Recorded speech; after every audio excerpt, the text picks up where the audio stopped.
guys, welcome back to the Bull Talk with Big Jim podcast. Guess what, motherfucker? Some of the information you are about to hear, some may find disturbing. I don't know who gave them this or who gave them the clearance. On the crotch. Oh, my Lord. Right there. Can we Google that? Yeah, that's what I thought. And then I fucking stumbled down a dark hole and I love it. Great keg parties. You know, if I'm going to believe anybody's bullshit, I'm going to believe mine. It sounds not politically correct, but You two motherfuckers need Jesus.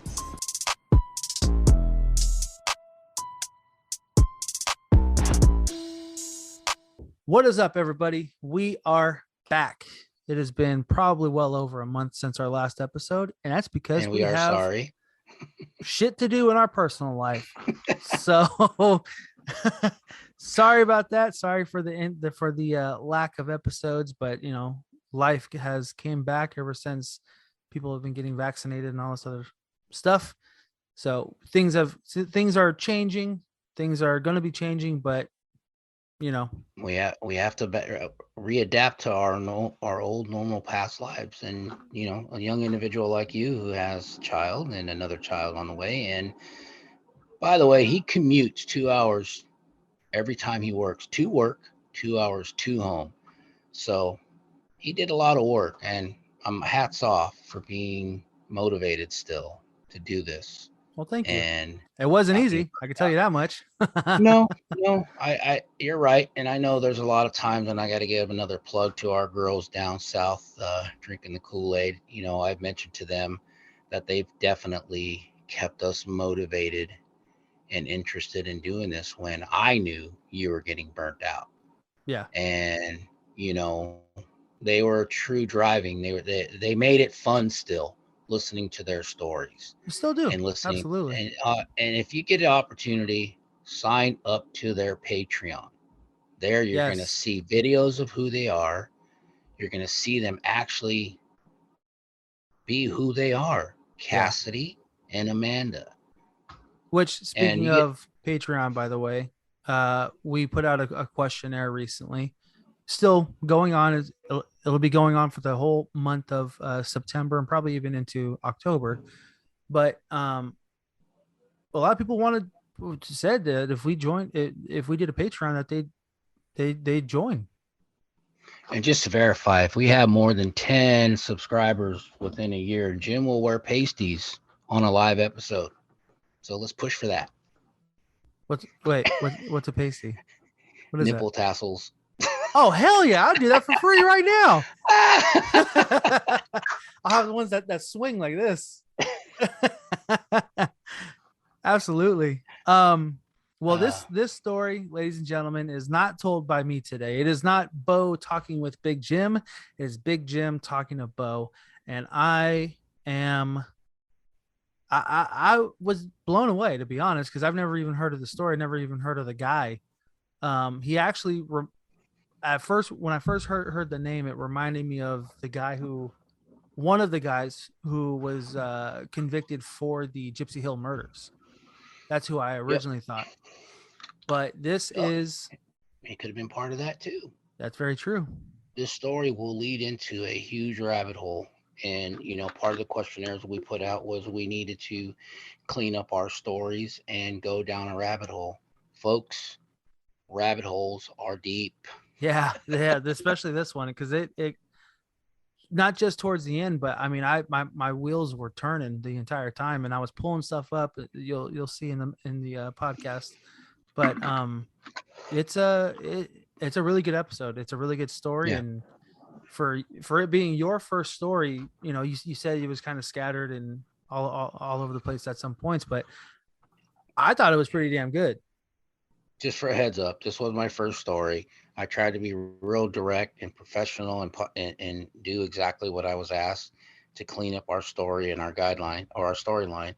But as I continue to look into stories, I have notes, I have scribbles, I have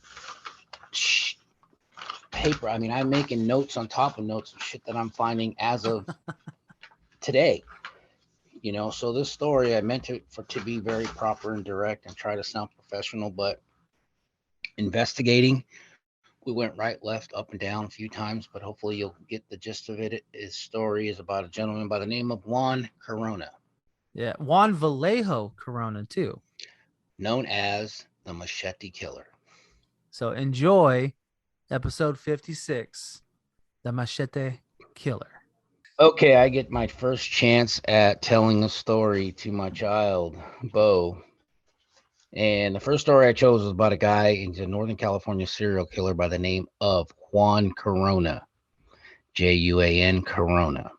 Now, the story, once I picked the name and I kept getting into it, first off, Criminal Minds had an episode dedicated to this guy's story, didn't use the same names. There is a documentary with this guy being part of it. It's a five-person documentary, so it's not necessarily all his. But getting into this story, the story continues to, I guess the word is elude to somebody else, possibly being a serial killer, and him being tied to other serial cases. Northern California Department of Correction, or actually the California Department of Corrections and Rehabilitation announced Monday. Now, this story was posted and printed in 2019. So if I refer to Monday, I don't mean yesterday Monday, 2 weeks ago Monday, 3 years ago, one Monday in 2019. Okay. So that Juan Corona, died of natural causes in the hospital outside of Corcoran State Prison, where he had been incarcerated.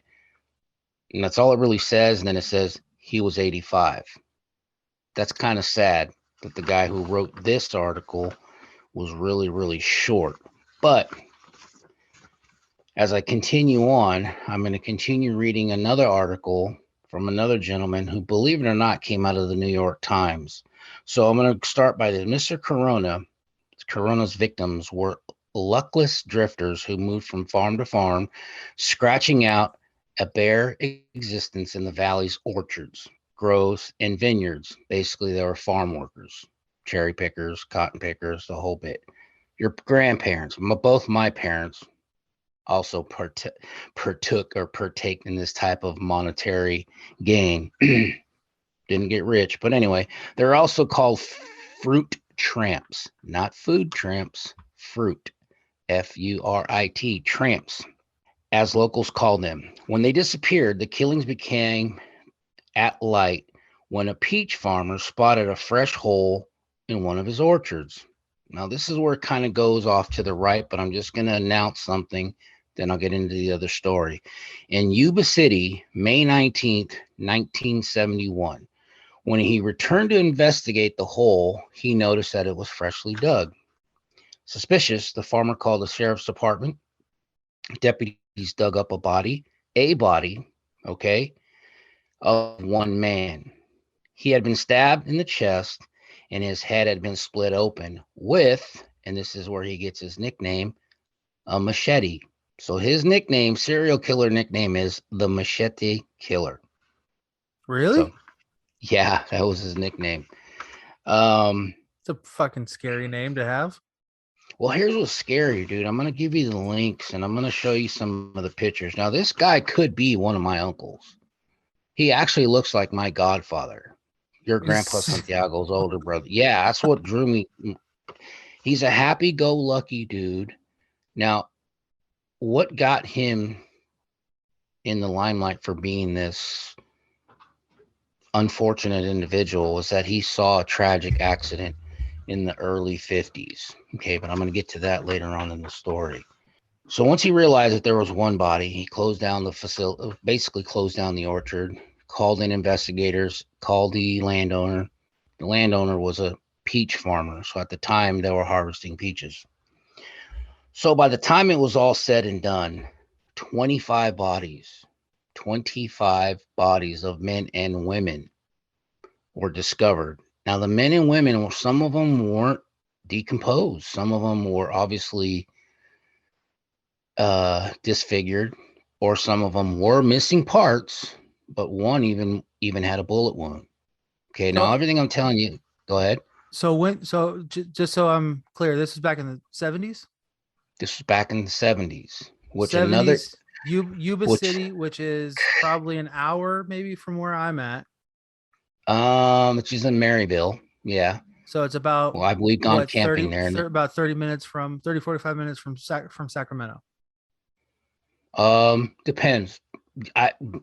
Bird's eye view, yes. On a map, yes. But traffic, it all depends because it's a small town. They don't have a lot of interstate help there to where there's 4 or 5 lanes. It's And this was 20 basically one lane. and 25 people were killed. Yeah, that they can find. Okay, keep all this story in mind because as I got into this story, as we kept missing the dates and I kept continued looking into it, things were going left and right all over the place. Now, back to Yuba City.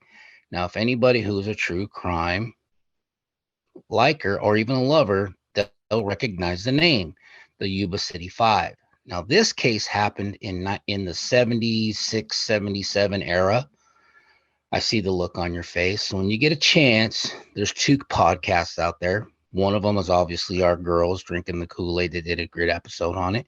And another podcast was just somebody who they don't even podcast anymore, but it's called the Yuba City 5. Real interesting. It's unfortunate, but I kind of thought maybe they were linked. And I still think that they're kind of linked. But the cases, the 25 dead people in the orchard, happened 5 years prior to the Yuba City 5. Same vicinity. Really? And I say that.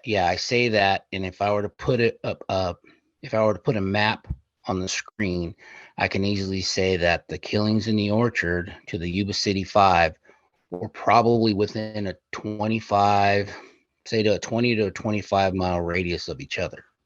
No shit. Yeah. So they were real close to where I even thought this guy was even involved, Juan Corona, but he had nothing to do with it. So I'll keep continuing with the story. Okay.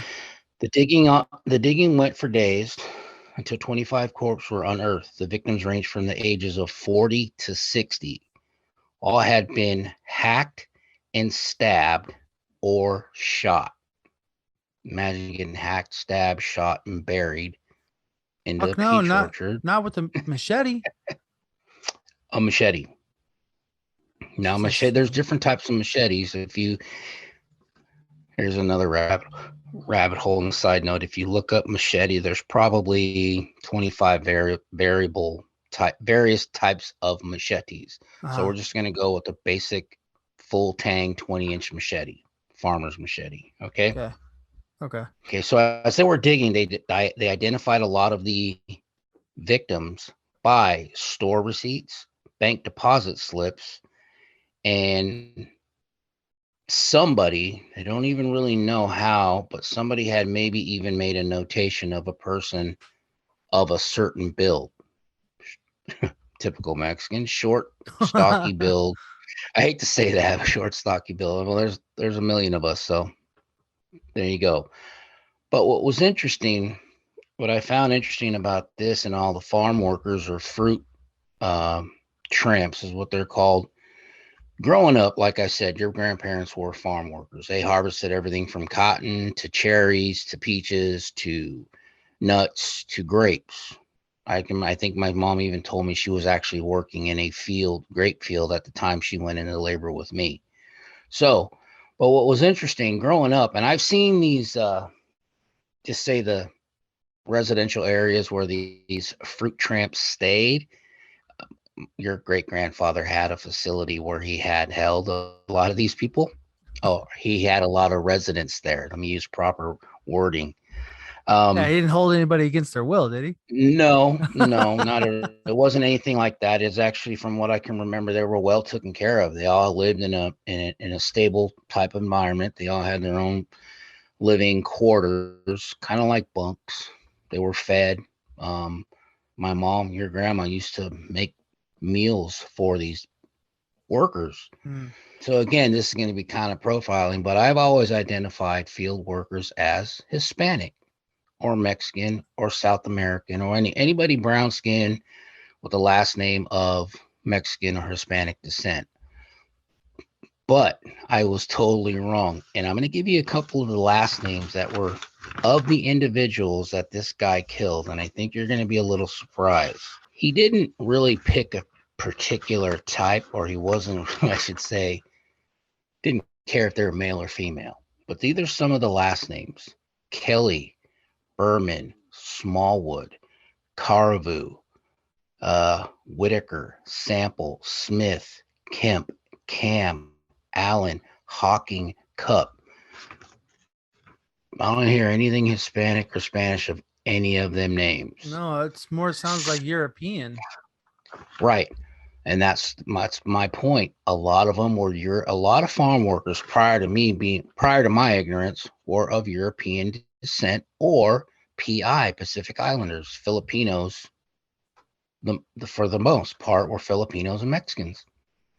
After World War II, prior to World War II, it was all immigrants, just like this, all from Europe, Scandinavia, Germany. A lot of them names, a couple of names were German descent. So I thought that was interesting. But back to the story. A licensed labor contractor had recruited field hands from bars and other places where immigrants or migrants workers gathering. His wife sometimes cooked for them, kind of like I told you. The ranch hands took care of the labor. Right. Okay. Now, a search of Mr. Corona's house, they did locate, and I'll read. A search of his house in Yuba City turned up a bloodstained machete, a ledger, and names of the victims. Blood was found in his pickup truck. Okay, keep that in mind. That's important. And like I said, blood was found inside of his pickup truck. Inside of his pickup truck. Mm-hmm. Okay. And a handwritten ledger, basically a kill list that he had. Mr. Corona was convicted twice, a second trial having been ordered because of the incompetence of the representation that he had at first.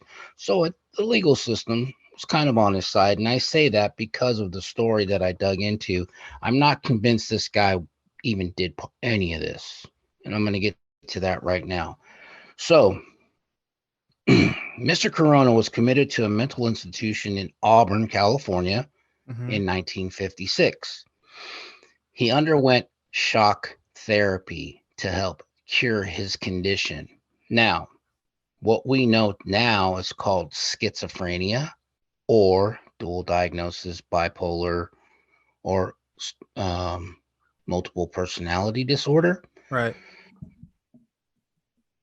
For him to be that, in order to have a kill list, be able to drive, and have left evidence behind, was a little suspicious to me. So therefore, I'm going to continue reading. It says here, he picked his targets, single men who were unlikely to have close families to notice their absence. Okay. You remember that now? Back to the names. Everybody was either a loner or a drifter, just like him. Now, as I read into the story, where it tells how he had this mental break. So in the late 50s, in that area, there was a storm and a flood that he went through. And unfortunately for him, he had survived. Unfortunately, when he saw a lot of people that were next to him die in the flood that he couldn't save, it kind of put him in a mental state to where he basically never gained normalcy. He could not let it go. Obviously, he drank, did drugs. So they're saying that because he saw that death, this is what led to him. He was traumatized, which we know today as PTSD. So I'm getting to that.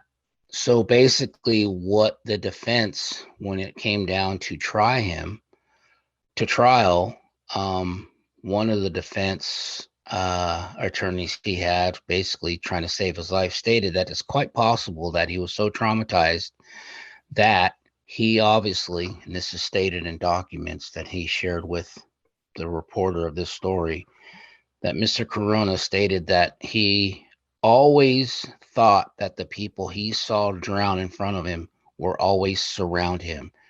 So he had no other way of getting rid of them or forgetting them other than what he thought was by killing them. Okay. So basically, the people who he saw, Right. who He was hallucinating. right, that he saw die, he then saw within his victims, and so he thought the only way to get rid of them was to kill the people that he saw for real. Correct.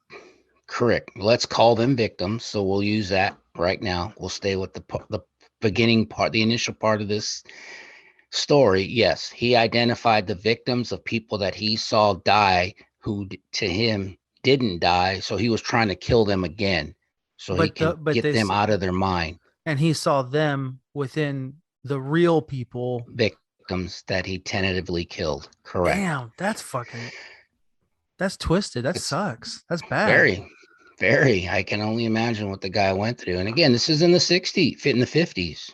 They didn't have any type of medication like shock therapy. Now. Yeah, that's lobotomy. That's so they can rattle their brain to see if it fucking work. If this works. Well, it obviously didn't work. And that's the bad thing. It doesn't really even say that he never admitted to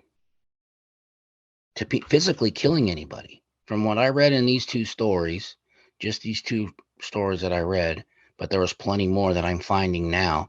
He never admitted to killing anybody. He just said he tried to get rid of the people that he saw. So however you want to translate that, it's up to you. But from what I know about mental illness and schizophrenic and being bipolar, yes, they hallucinate. So they have these movements or they have these behaviors to where they are going to try to control or have some sort of control of their mind, whether it's they're physically moving. And just imagine, okay, let me try to put it to you this way. This guy's probably hallucinating, seeing somebody that drowned next to him, and he's trying to re-kill this person. Who's to say that he was just fighting with an empty space in front of him? Nobody's ever come to that conclusion because he's never admitted to killing anybody. He's just admitted to getting rid of the hurting spirits. Those people. Correct.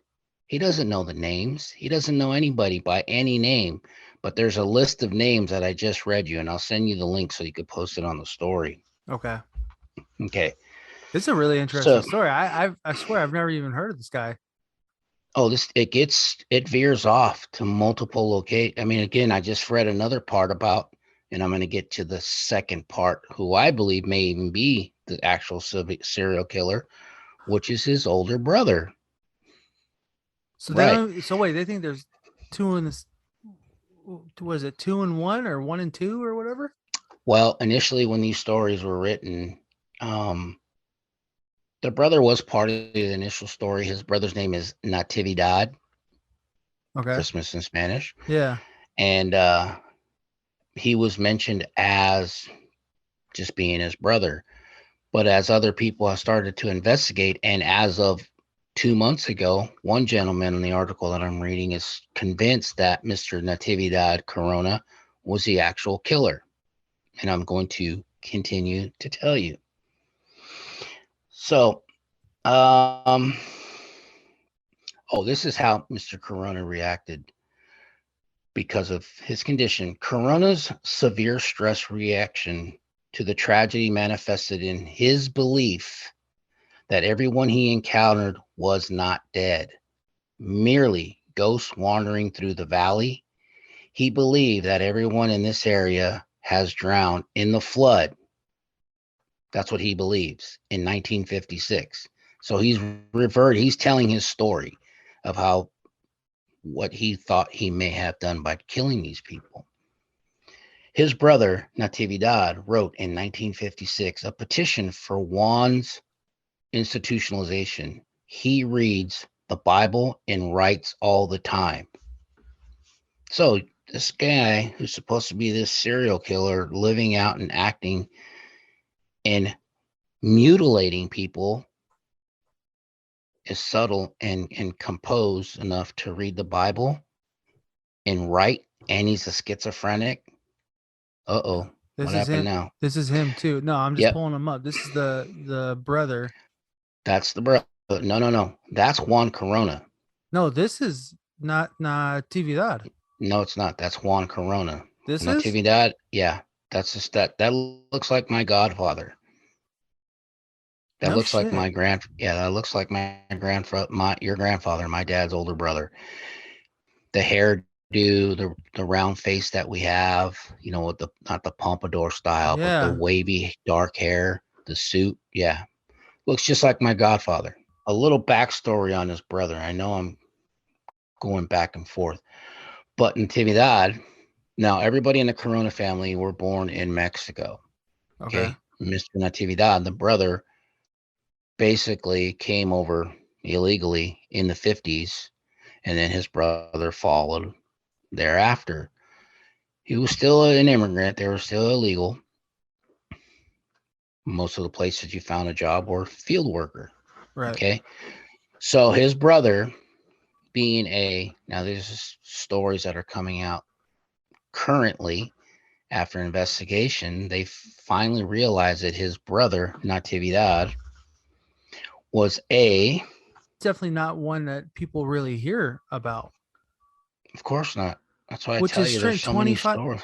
But 25 people. I mean, we've covered a lot of Mhm. strange things on this podcast in particular, and other podcasts outside of ours. Over the Fence, Drinking the Kool-Aid, Mystery History, all these other true crime ones.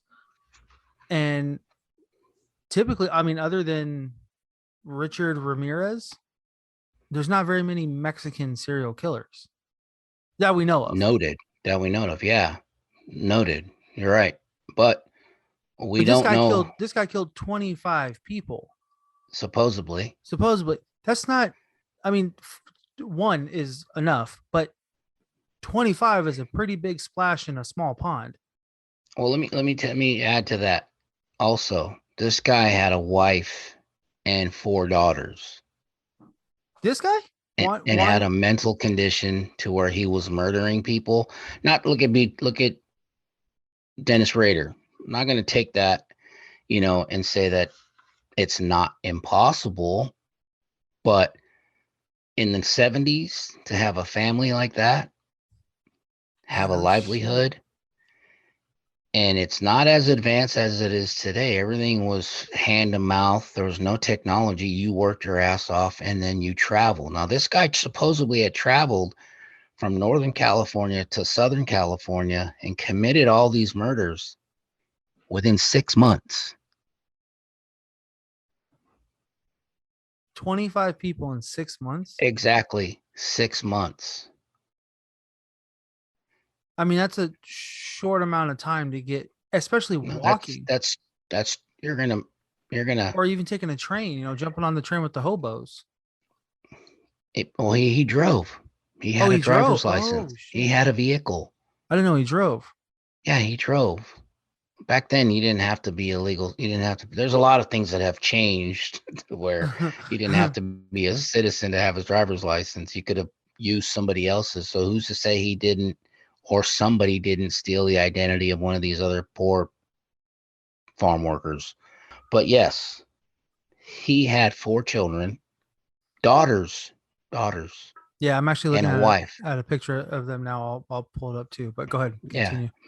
So you tell me a guy who had this mental condition, look at him. Does he not look normal? No.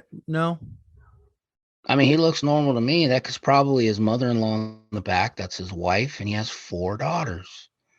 And this guy committed this crime in 6 months. These crimes. So basically, you're averaging 2 murders a month.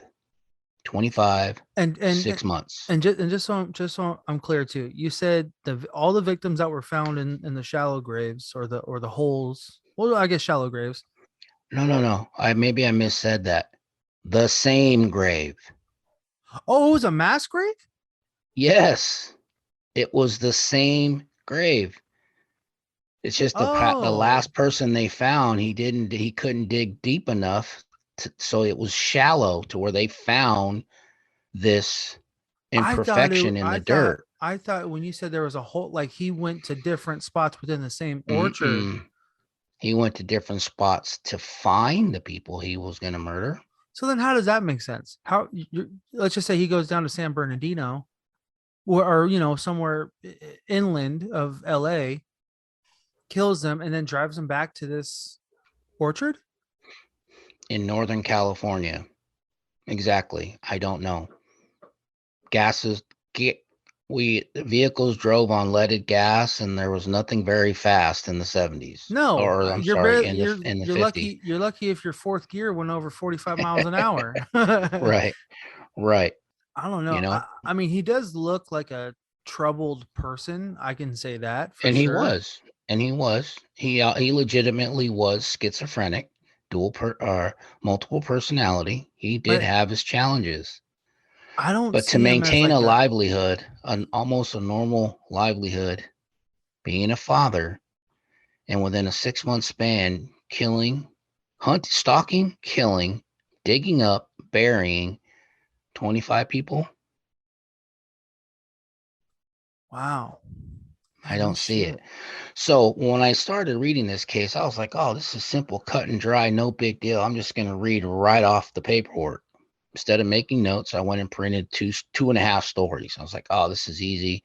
I'll start with one story from this person and I'll continue the story. And then as I kept going, I started thinking like you are, wait a minute, this isn't freaking possible. It might be. Who's to say he wasn't part of it? Maybe he was a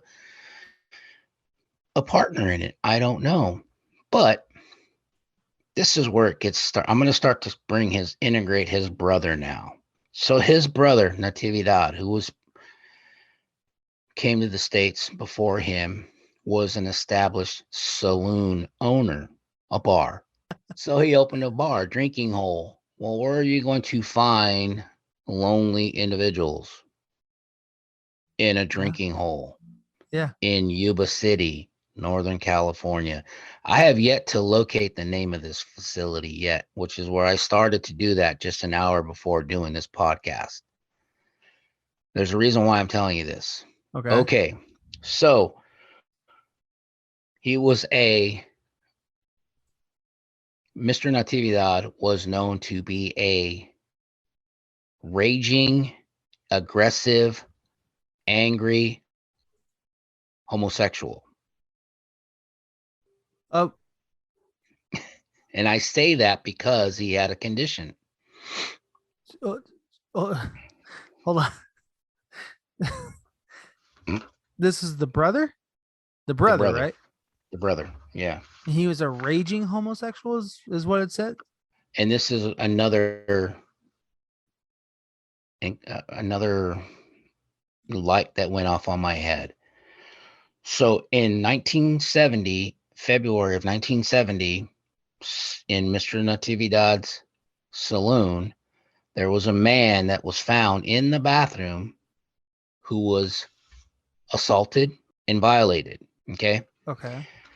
Mr. Natividad had that made him this aggressive, angry homosexual.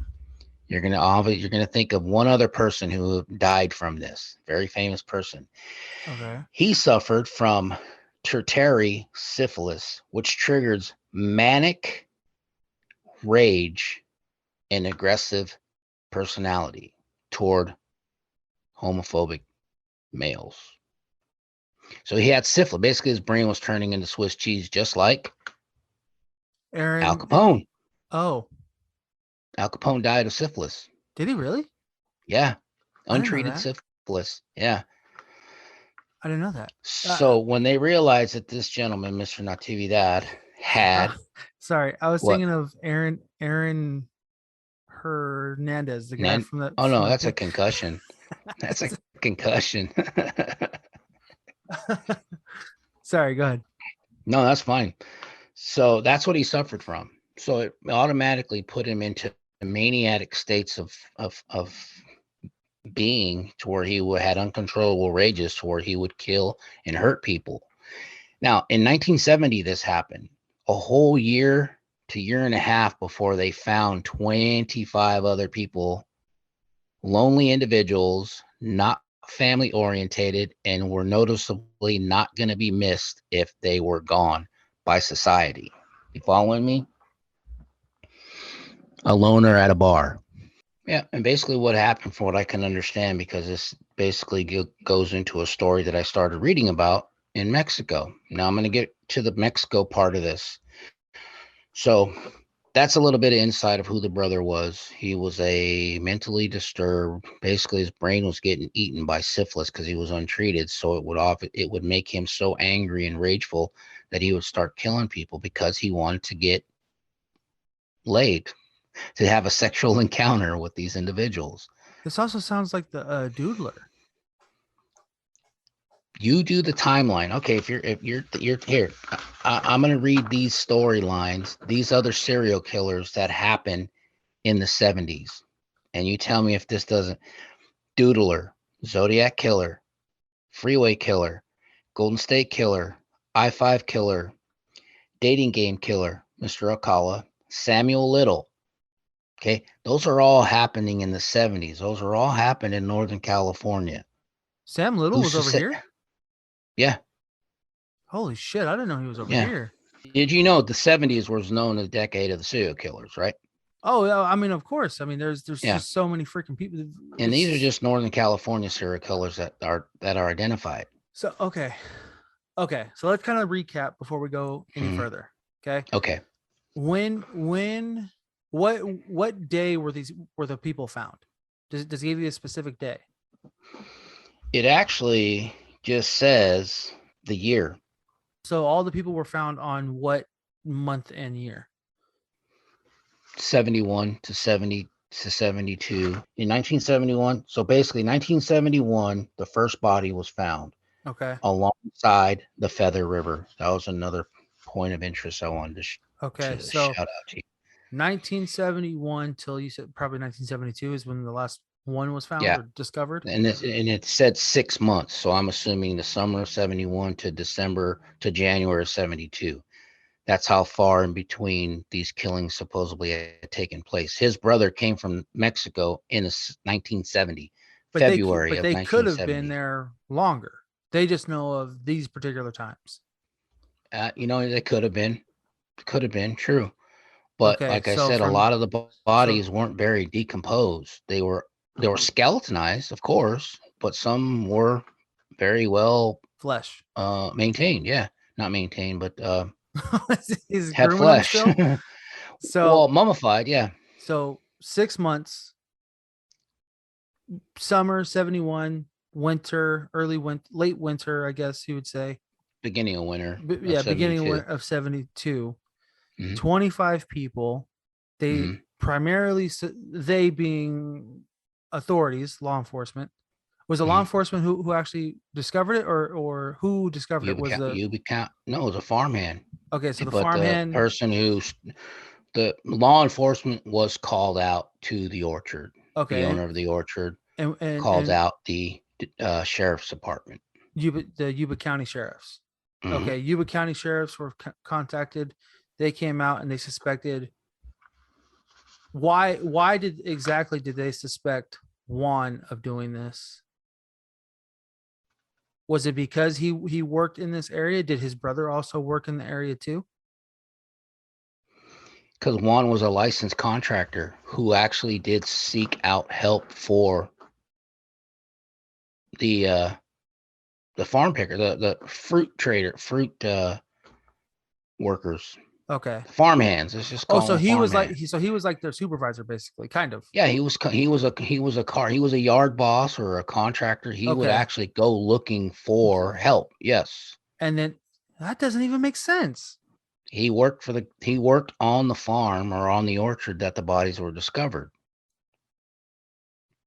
But if it's the people that he's trying to bring in, well, I guess actually that does make sense. I mean, if he's a twisted individual, you bring in who's to say he even met them people? Well, how else would they get the job? Don't forget, his brother owned a saloon. Who's to say he wasn't going to his brother's bar also? And his brother this is just hypothetical. Now I'm going to bring his brother back into the story. Natividad. So I just wanted to catch up for those who are. So say if this is going to sound terrible. You own a bar. I'm coming in to look for migrant workers, immigrants who are going to work, who want a job, who need the money. Right. Okay. I might find somebody legitimately that's going to do the work. Now you're the crooked son of a bitch who's going to be like, okay, I want some of that booty. And the advances, and that's what started a lot of, he would make sexual advances to a lot of men and would get rejected. Hey man, you got that sweaty ass crack over there.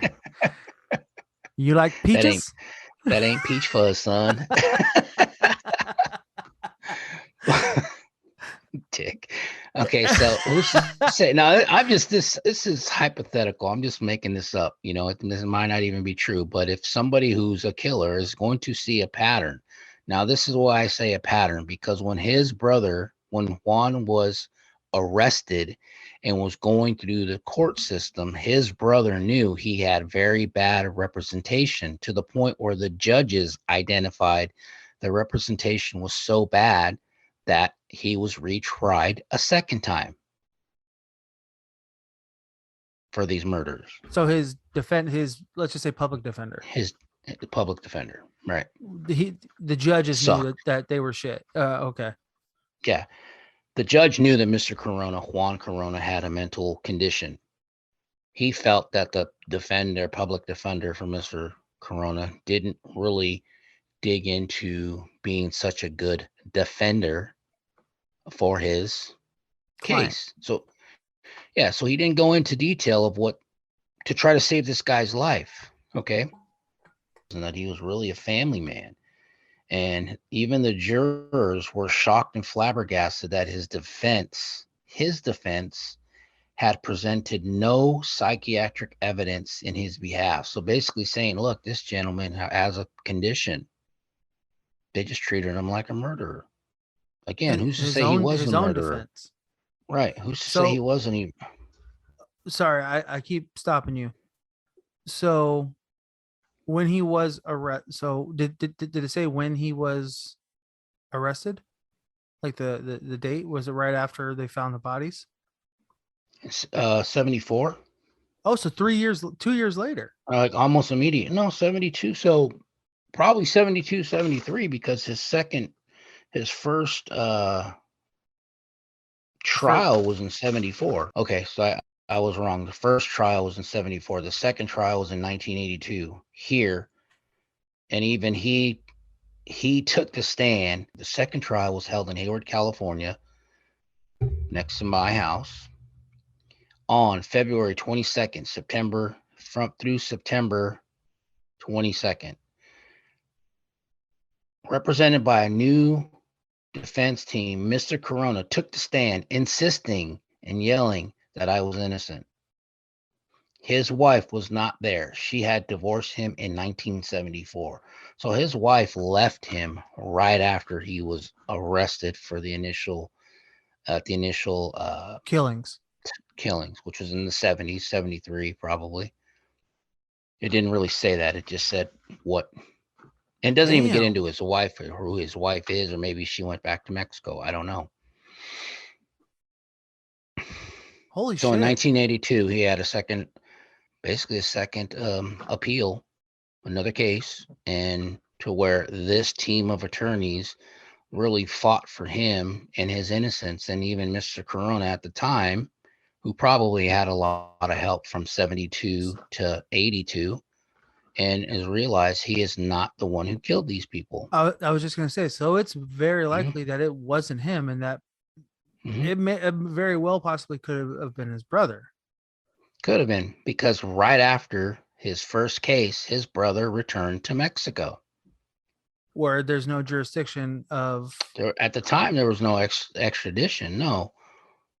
But that's not what I'm getting at.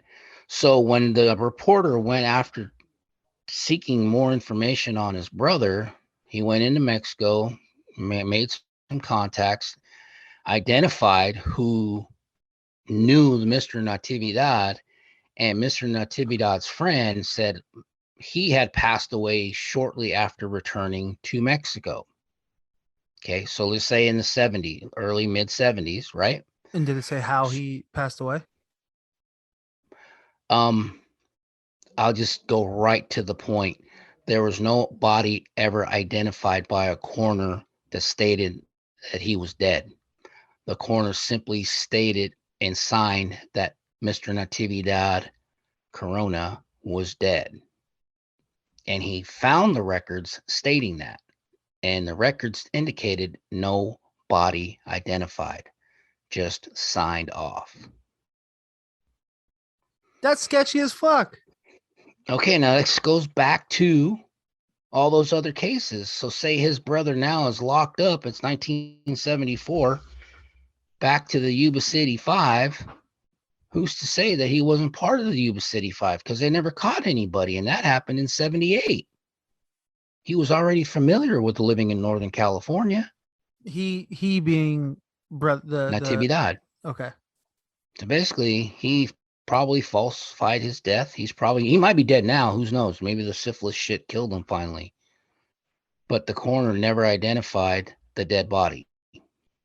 This is a really interesting story. I even throughout all the information and stuff that I've looked up for this, for the podcast, I've never even came across this guy. How exactly did you find this dude? I told you, I just type in Northern California serial killers, and I got a list of shit, and this is one of them. What drew me to him is that he looks like my dad's brother. He could pass for one of my dad's brothers. That's insane. And then I read about it, and then I started feeling really fucking bad for the guy. And then here's the part where it says, Mr. Hellerman, the gentleman who went seeking the death certificate, told the jury he had gone to Mexico to look for evidence of Natividad Corona's death. He said the doctor who signed the death certificate never saw a body. So he doubts, he being Hullinan, doubts that Mr. Natividad never died in the 70s. And especially back then, no computers, no records, no nothing. So you can easily just sign off on a piece of paper and say, "Yep, that guy's dead." Yeah, the doctor ain't gonna give a shit. And now he can be who I don't know, Julio Sanchez.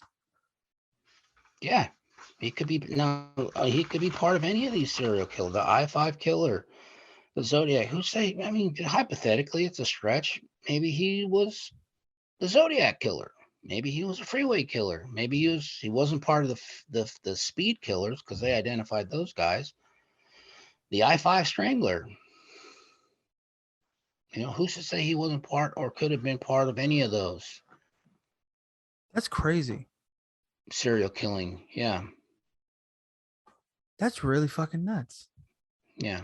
That's a really good So anyway, back to the story, because I know we're just bouncing back and forth, and it is a rabbit hole, ladies and gentlemen, especially if you can continue to read in to stories and you find it more and more interesting. Oh shit. So this is what he used to ramble. Ask if he felt remorse. Mr. Corona gave a meandering answer, then said, so I went to buy this machete, and then, okay, I started killing them. I killed all of them one by one. That's what he's asking. He's not saying. And the guy, I mean, granted, whether he's schizophrenic or not, he seems, just based off of that little, and this is a stretch also based off of the sentence that he just said, but he's coherent enough to be like, you're saying that I did this. Why wouldn't I remember this? Right. I mean, he was probably in a mental manic break back then and didn't have any sort of medication, which was probably lithium back then, or even electroshock therapy. But there was some sort of suppression to help him realize something.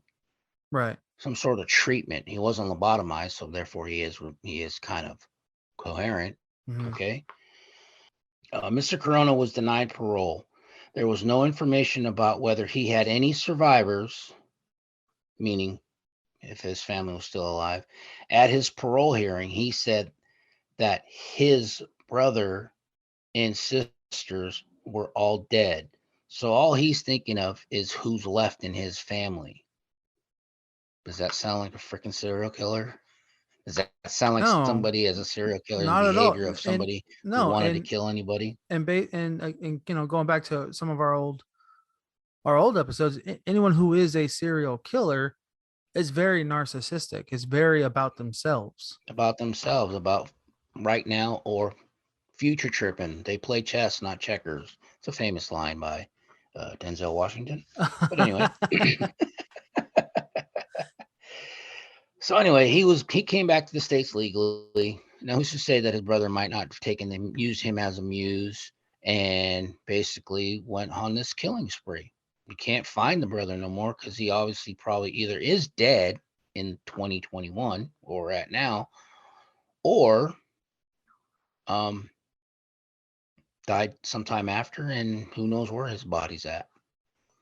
But the interesting is, like, this guy had already established himself in Northern California in the early 70s when all these other serial killers and serial killings were happening.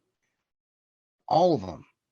Who's to say he didn't play a part in them? Who's to say he wasn't part of any of them? Or maybe who's to say he didn't? Not well, like you said, like that he wasn't a part of it, but he may have known the killer or killers of all of Yeah. these different killings. Yeah, he could have been part of a group. I mean, He that's could have been part of a that's the whole Sons of Sam theory, is that it wasn't just David Berkowitz in New York, Yeah. and that whole thing's according to the Netflix documentary, that spread all the way out here to Stanford. You identified the facility, and you've actually taken pictures and sent me pictures of The place. part 5 of that series. Yeah. Yeah. If you do watch the documentary, it's part 5 of the Sons of Sam, Yeah. plural, not one. Well, do you have the names of the victims, not just their last names, but the names of the victims themselves? I have the full names. Yeah, I have a Yeah. list right here. Can you read them off? You want me to read all the names? Or just name off like 5 or 6. Okay, I'm going to go with Warren Jerome Kelly. That's not a Mexican name. No. That's also you're also being biased, sir. Yeah, okay. Hispanic descent. Sigurd Bierman. He sounds like a Russian guy. Joe Carevu. French. Maybe. Donald Smith. Raymond Take your time. Raymond Mukachi. Mukachi. Kenneth Whitaker. Yeah, that's these are all names that are not of any, Spanish or Hispanic descent. Now, again, up until 1920, all farm worker or farm hands were of overseas, baby. They were immigration. They came in to establish their newfound land and become American. But as time progressed, the predominant race of migrant workers were Filipino and Mexican, or nationality, race, however we need to identify them. And but so currently, is Mr. Corona still alive today, or is he still in prison or anything? He died. That's where this story started. He died in 2019. He died. And he died just before died. The pandemic. The pandemic. Yeah. He died just before the pandemic. Yep. No shit. And I'm assuming he died of natural causes. Natural causes. Yep. The first trial. There we go. The first trial begins September 11th. Almost to the date. 1972. So in Solano County, city of Fairfield. Wow. That was a really good story. That's really good.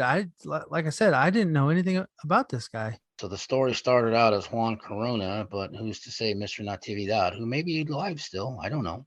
Maybe dead. And he didn't die in the 70s. No shit. Continued to kill and framed his brother, who is schizophrenic. See, that sounds like a narcissistic person to think of himself. Let me kill myself or fake my death. Let me kill these people and blame my brother so I can continue to do this. Yeah. Yep. Oh man, that was really Now, good. out of those 25, 14 were identified, right? Claimed, identified. 4 are unknown. So, if my math is right, there's more than 25 bodies were in that grave. Has to be. Right. So, how is one man who is I'm sorry, he's short. Shorter than me. And he's not, I can tell you, he probably at the time, he may have been strong enough to do this work, dig a massive grave and For kill 25 plus people in 6 months and then buried them and along go by having a wife. and go 200. That's 600.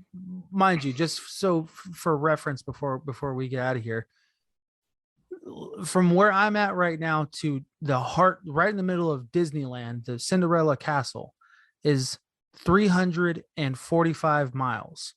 Mhm. To and from. Mhm. To and from. That's a what? That's over 700 miles. Well, Tijuana is 500 miles from where we're at, 550 miles. Right, but he was specifically going to LA area, Yeah, right? So he was going everywhere. Well, let's just use that reference for now. Okay, That's point of reference is LA. 700 miles in 6 months on a car that probably didn't have more than 3 to 4 gears, that didn't go faster than probably 50 miles an hour. Probably 55 the most. And you're carrying, hypothetically, a body of dead weight that's 100 and, let's just reference 150 to 180 pounds. That's if he did drag somebody from SoCal, yeah, unless he found him, unless his brother just found him and took him out here in Northern California and led people to believe that his brother was doing all this work.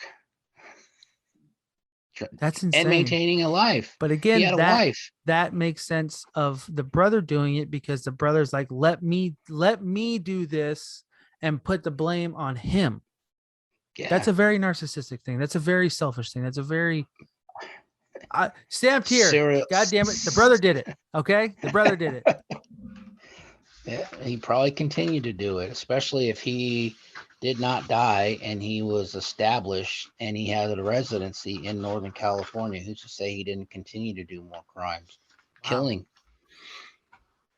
Well, that was a really good story. That was a really so good therefore, I know it wasn't directly on fresh and clean like I wanted it to be, but it just kept going back and forth. And this story is endless. It really is endless.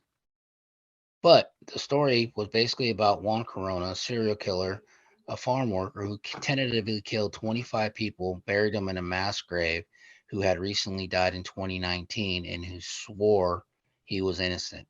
But come to find out, his brother, older brother, may have possibly framed him. I think so. I think so too. And if he did have that mental condition or mental disability at that point, if the syphilis was eating his brother's brain, which caused him to have manic, rageful episodes, yeah, I think I definitely think the brother did it. This is a rabbit hole, because I'm going to be looking this up afterwards, and I'm also gonna correlate times between him and the doodler. Very similar. But I mean, you put a picture. I mean, the doodler was supposed to, you look at Mr. Corona's picture, he is of a dark complexion. Okay, I'm going to trip out. Oh, okay. Curly hair, dark complexion. You know what I mean? Yeah. He doesn't look like the initial sketch. No, the initial sketch of the Night Stalker, where he had kinky hair and big bulging eyes. Whoever did those were terrible. Well, we've evolved. But my point is, you're right. Who's to say he wasn't part of it? And where did the doodling happen?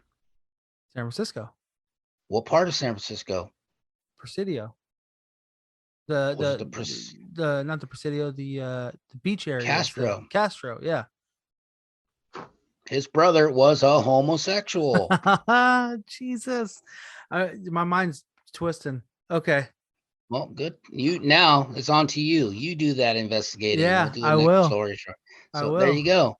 So thank you, son, Yeah. for letting me do my first story. No, now I can do more. This was really good. I really enjoyed it. I hope everybody else enjoyed it. Well, I know we bounced back and forth, and we probably didn't. We probably need to do some sort of synopsis, if that's the word I'm thinking of. Just clarification, okay? Yeah. But yeah. Well, thank you. Thank you for telling the Juan story. Corona died at 1980 at the age of 85 of natural causes. Damn. In Corcoran, California. Thank you, everybody, for watching. Thank you, everybody for listening. Thank you, Big Jim, Dad, for the story. This was a first over a year that we've been doing this. And it's your first story. And you actually did really good. I'm actually motivated to do a lot of there's a lot of stories here in Northern California. And shout out to Over the Fence. I got to give them a big plug because they do a lot of Northern California stories. And if you're my age, yes, absolutely. They do some very interesting stories that I grew up listening and watching on TV and I'm very familiar with. And they're heartbreaking to reminisce, but you know, this is what we have to go through if we bring these stories up. Mm-hmm. This is reality. It is true life. So shout out to the NorCal homegirls. Shout out. Everyone, please go check out our Flow page. That's flow.page/BTWBJ. There you will find all of our links from Instagram to Twitter, TikTok, YouTube, the whole nine. It's everything is there for your pleasure and enjoyment. Thank you. Comments, negative and positive, are always welcome. We will take them. Okay. Yes. We'll take them all. And before we get out of here, we have one promo. It's going to be the two girls over at Twisted and Uncorked. So if you are not only interested in what we talk about, but the two, Alicia and Sierra, one is, I believe, in Canada and the other is in Tennessee. I was going to say Tacoma, but Tacoma. Tennessee. However you want to say it. So they are the Twisted and Uncorked crew. They are very, very cool. They actually, we plan on doing something with them pretty soon. And thank you for allowing us to have our promo on your show. And now here's your promo on our show. So thank you, everybody. Please enjoy their promo. And thank you for tuning in with us. Hope to hear from you soon. And see you. Have a good day, everybody. Yeah. Have a good one. Peace. Hello, Twisted Humans. Do you find yourself wanting to know more about the latest murder, conspiracy, cult, or haunting? Then this is the podcast for you. We're bringing the most intense stories that will keep you up at night. Join us every Tuesday for a glass of wine and a dose of true crime. I'm Alicia. And I'm Sierra. And this is Twisted and Uncorked.